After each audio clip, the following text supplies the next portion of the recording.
Hello and welcome to DrGAKMAN's Nintendo Power Checklist for the year 2006. Starting with volume 199 here, the Nintendo Wi-Fi connection.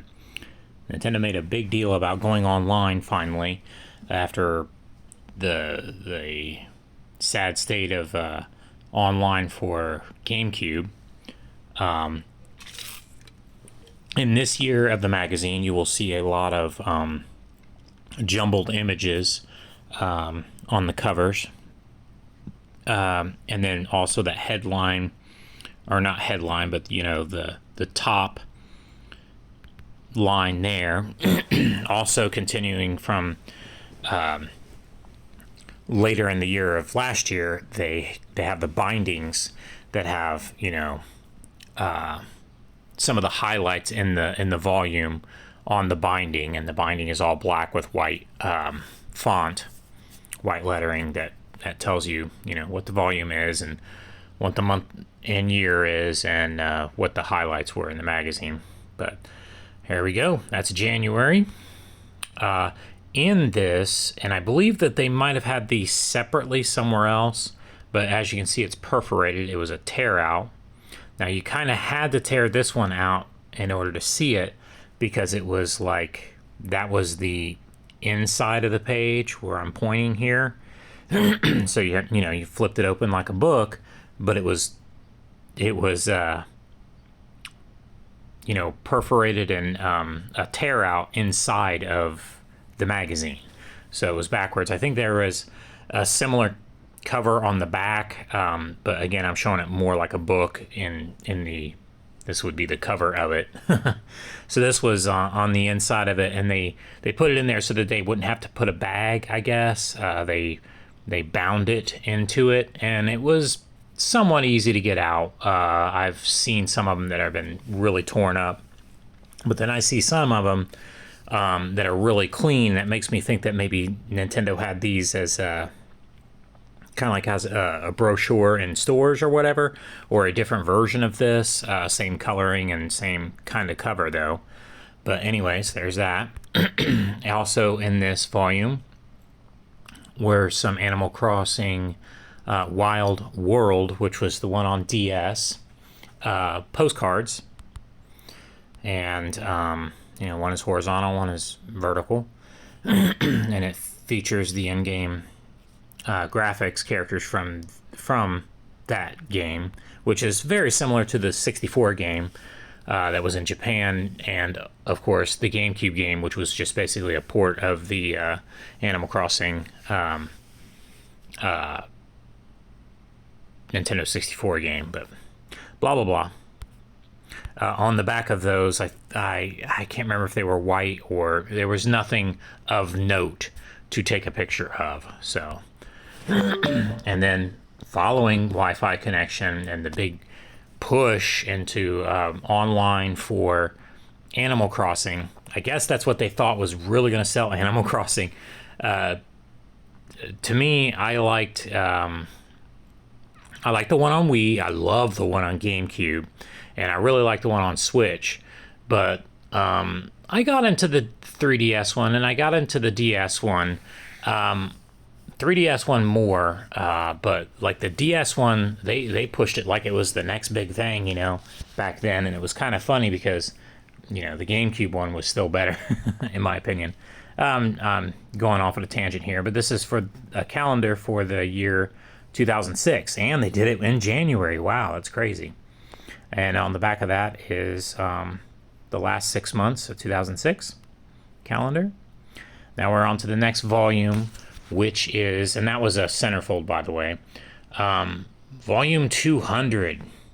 And I'm surprised they didn't really, they say 200th issue, and I think that they do talk about that in this volume, but, and illustrated by the ultimate Nintendo fan. You'll see this later. It's a Smash Brothers poster, and it's more of a full-size poster. It's folded. You'll see it in a moment.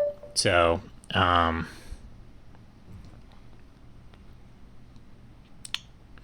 On the cover here, we've got Resident Evil DS, which is Resident Evil Deadly Silence. Get it? DS. They did a lot of play on that, you know, kind of like the 64 days and the Super days. They had to, you know, do that kind of thing. Yeah, so this is 200, February 2006. And this is that poster that I was talking about. I guess the artist that did this started doing a lot more art for Nintendo Power Magazine. You know, and their art style is okay. I kind of like the really old generic copy type, you know, stuff that was like Akira Toriyama ripoffs and you know, manga type ripoffs from American artists and stuff, and also, you know, Nintendo's own art that they would sometimes bring over for Nintendo Power Magazine, but that's all beside the point. This was white on the back of it. It was a tear out poster, and it had a blank backside. As I say on the on my blogger, I have a checklist that is text only. It's color coded for what's inside of it, and then there's these retro stickers near towards the back of the book. There's nothing on the back side of this either, but on the front side you got all these different systems and some character sprites and basically 20 years of Nintendo Power Magazine. Yeah, I think this was part of the celebration for the 200th issue. All right, now we're at volume 201, March 2006. Cover is Chibi Robo, but like I said, there's also a bunch of other stuff on the cover too. Yeah,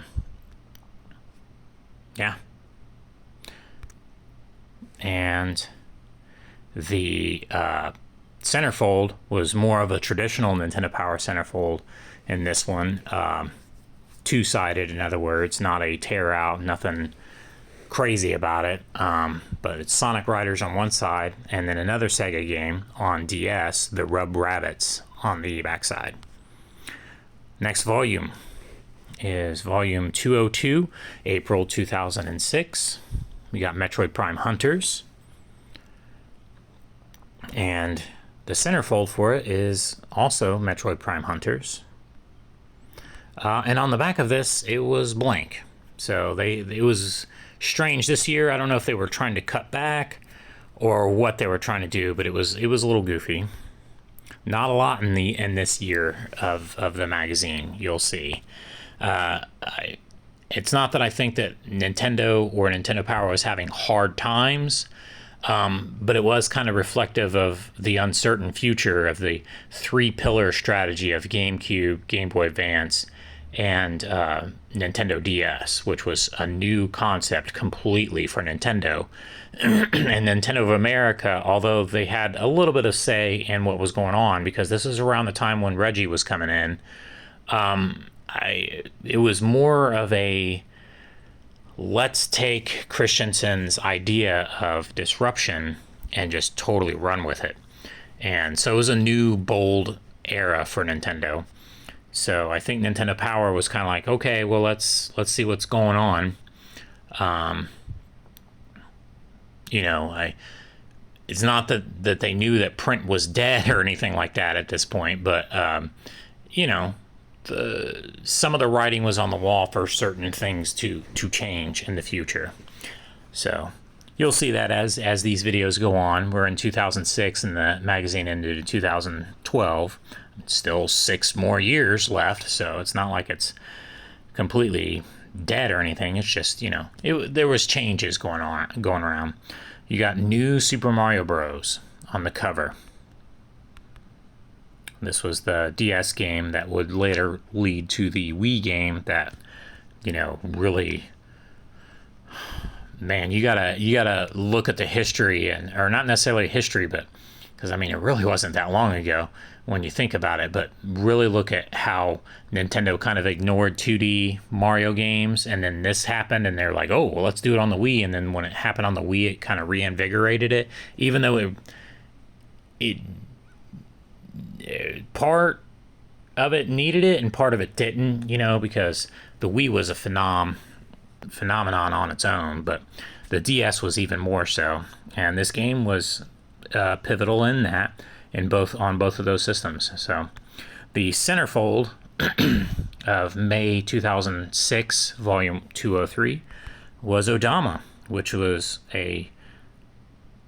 one of the last games that came out on the GameCube. This is before Wii. The GameCube was still going, but you know, this also used, and this was interesting for the game. It was kind of like a pinball type game. So it was like you only needed the left and the right, and you could do it with the bongos, the Donkey Kong bongos. So, and on the back of it is another. It's Odama on both sides, but the one side is more like just a picture, and then this side has a little bit of a description for the game. So now we're on to volume 204, which is June 2006, Castlevania Portrait of Ruin. Now, it's funny, the Game Boy Advance Castlevania games I was all over, as you could call them. That would be some of the birth of the Metroidvania labeling of games. But I kind of go along with the label of Igavania, because it was Igarashi that did those games, and he certainly did follow a little bit of the Super Metroid outline for some of those games, you know, exploration and backtracking with newer items to get to different places, and the way you upgraded things in those games was more Metroid-like. And it was more of an epic, you know, it wasn't level-based Castlevania anymore, you know. But the DS ones I never really got into. I heard a lot of people say that they liked them or whatever. But there's that. And the centerfold here is I Am 8-Bit. Now, I don't know if this was I don't know if it was a movement, an art style thing that they were trying to promote here, or if it was in tandem with Nintendo Power Magazine. But this was a part of pop culture there for a while. Still is in some scenes, I guess. But you know, using Game Boy as your or chip tunes for music, for DJs, for that kind of stuff, and going crazy with reimagining old 8-bit games and modern art styles, or making an art style of 8-bit in itself. But there's that. Now we're on to volume 205, which is The Legend of Zelda Phantom Hourglass. This was on DS. By this point, DS had already just completely taken over the portable line, and you know, all the mainline games were coming to DS. There were still some that were coming to Game Boy Advance, and you know, the Game Boy Micro was a thing, but I really don't think that Nintendo of America was pushing Game Boy Micro as a third tier. They had already moved on to DS, being, you know, with the DS Lite, that it was the new handheld. So, and there you go, a lighter, brighter DS. It's the DS Lite was a very nice cosmetic aesthetic upgrade for the original DS. The original DS seems kind of rushed in the way that it was designed. Whereas the DS Lite, you will see it was definitely foreshadowing of what the Wii would be. It was foreshadowing of where Nintendo was going with console design, at least aesthetically. And you could say some of that was influenced from the whole Apple thing. And then this is pre-iPhone era, by the way. I say it wasn't that long ago, but I guess it kind of was. In my previous comments, and yeah, so that's the cover for Volume 1, 205, July 2006, and the centerfold on the front side is New Super Mario Bros., but it's blank backside again. So, and then there is a mini guide. Now, see, I kept this one attached inside of here because you can actually open it like a book from where I'm pointing here now, from within inside the magazine. You could tear it out, but, you know, as I noted on my blogger, it can still be read without tearing it out. So I kept it in. And then they finally unveiled the Wii Remote, and that's the cover for Volume 206, August 2006. This was a bit after E3. I believe it was the GDC, Game Developers Conference, that Iwata showed this off. I don't quote me on that. I know the history well. I know that I missed it because I was at work and people were like texting me and they were like, "You were talking about that revolution, man. This is crazy." Now, of course, we already knew about the Wii Remote, but this was the unveiling of the name of the Wii. Before then, it was up until then, they were calling it the Revolution. And, yeah. So, Metroid Prime 3, they were already starting to move away from, there's Twilight Princess. These were launch games that were, you know, thought to be like GameCube-esque or, you know, the top tier of the GameCube, and now they're moving on to the Wii. So yeah, the Wii was definitely gonna be, besides its revolutionary features and all the things that it was doing with disruption and trying to gain, expand the audience, as Nintendo was saying, they yeah. And this was the naming of it. I made a bigger deal out of it, like as if this was the unveiling of the controller. No, this was the first time I believe the Wii Remote was on the cover. If not, then it was pretty close to then. Maybe late in 2005. I can't remember. I've already forgotten. Waited too long to make this video, so I can't remember the other 2005 in my memory is not very clear. But anyways, but this was around the time when they unveiled the name of the console, which, you know, I think that they waited for a more specific time and a separate thing to announce. Okay, so first they talk about the Revolution, then they show the console off, but they don't show the controller. Then they show the controller, and then they show the games, and then they show the name. All of these things were separate events. If they had done it all at the same time, I think there would have been too much shock, especially with the name. I mean, some people still can't get over the name. I think it was a great name. I mean, we, me and you, we, that's kind of a, Wii U was a mistake. They should have called it just U, like YUU or something like that, as a play on Wii, but not Wii U. That was bad naming. Wii U was just, you'll see. All right, and then we have Children of Mana in the Secret of Mana style Mana Tree centerfold here, poster. On the back of this, again, it was blank. And then we've got Volume 207, Rayman, Raving Rabbids. Now, this became a whole thing for Ubisoft, and Ubisoft was all over the Wii when it first came out. And they they will always, a lot of these companies will always, when they hit one good thing, they will always point out, oh, well, we were always there for Nintendo. And No, they weren't. But that's beside the point. I do think that Rayman is a figurehead in video games, and then Rabbids is kind of ridiculous. Some of the stuff was fun, but I don't know. I I didn't really get into that, but you know, I could see that some of the mini game things that they had were pretty fun. So it was funny.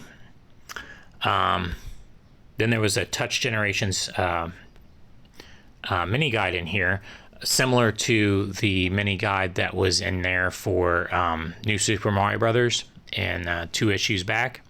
It's attached, but let me see if I can zoom in here. It's like a piece of cardboard that sticks out, and then the magazine is glued to it, staple bound. But I just kept it inside the magazine because you can flip through it without having to take it out. This you could also flip through, but the manga was upside down, and this is a manga for Pokemon Mystery Dungeon, Volume 1. So this, I'm not too sure what they were doing here, because it was not color, it was not, it was upside down. Manga was becoming a more of a thing in America at this point, in part because of Pokemon, in part because of a lot of other things, video game related. But yeah, there you go. There's Volume 1, and that would continue until the end of the year. This is in September 2006 here, Volume 207.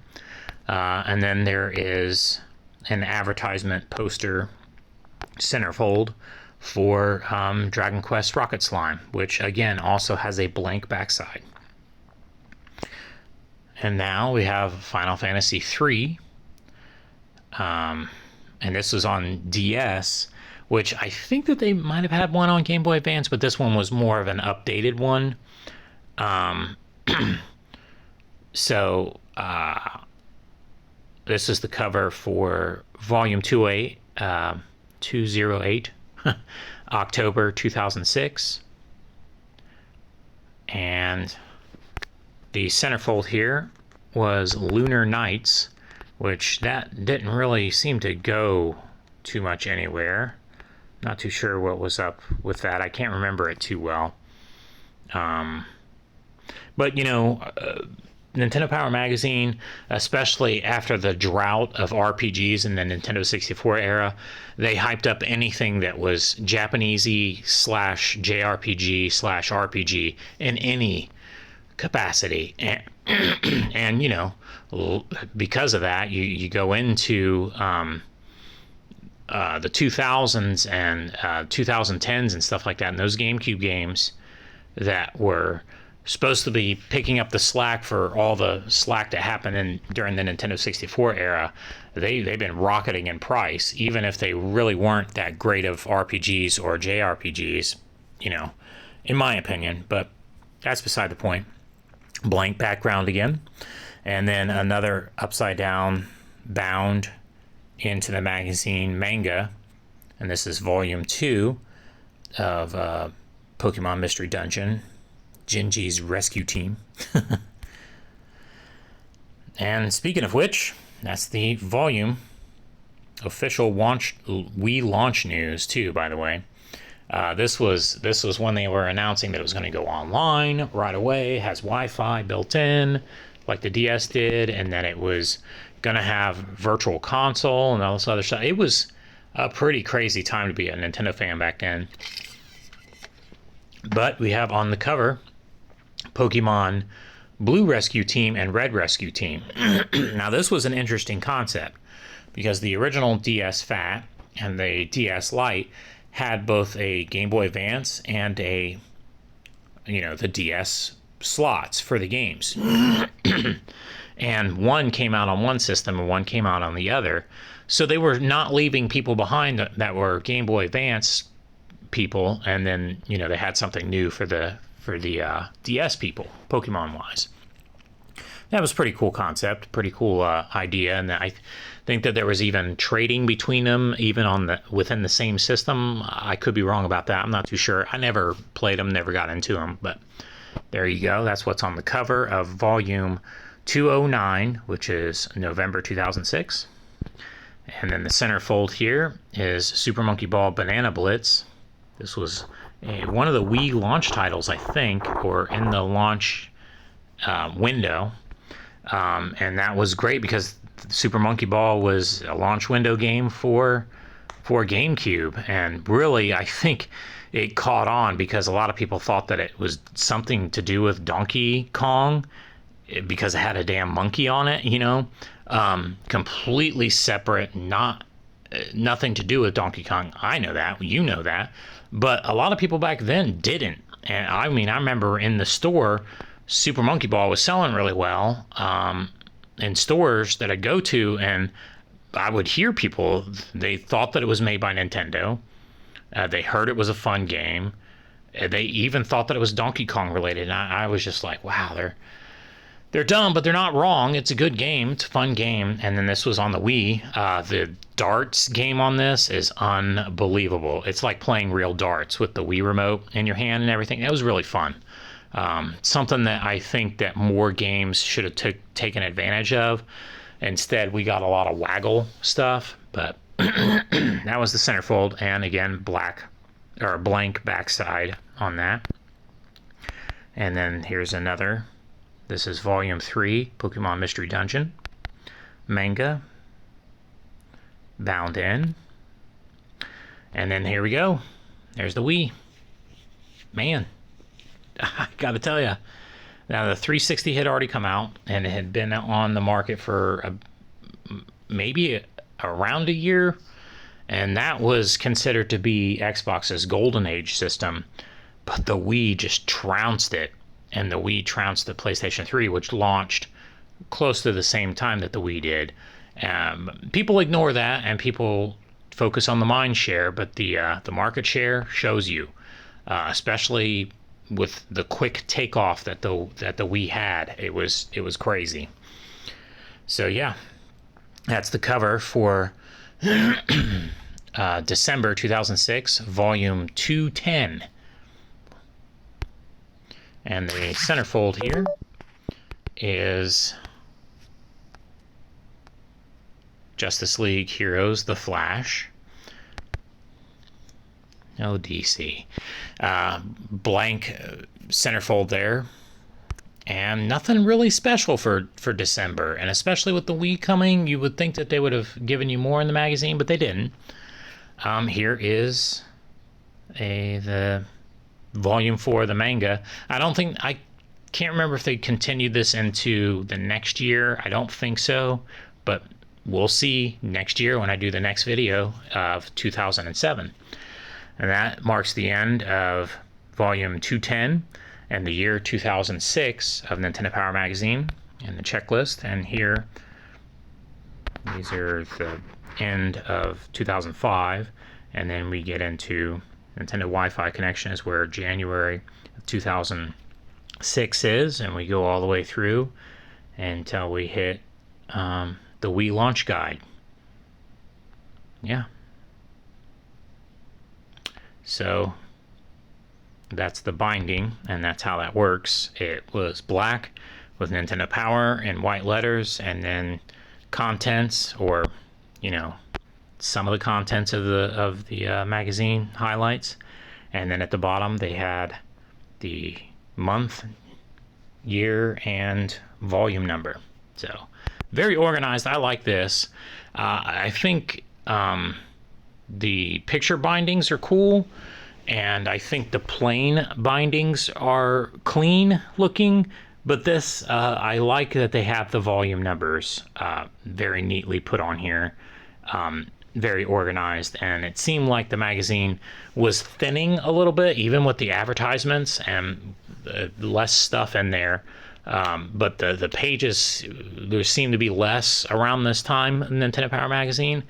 But because of that, the bindings looked a little bit better. There was a lot of them that were too fat and off center, and especially when you had pictures and you had, on the binding, they didn't match well, as you've seen in past pictures of my collection.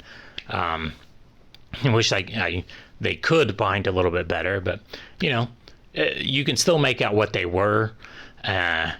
But, you know, that's enough talk about binding. This was the year 2006 of Nintendo Power Magazine. Thanks for watching.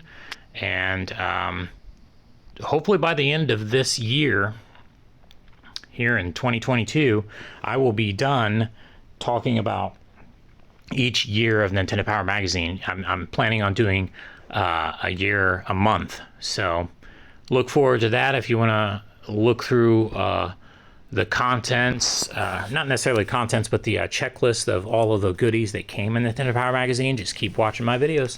And thanks for watching. And happy hunting out there for those collectors out there. It's getting harder and harder to get this stuff. I'm so glad I got it when I did.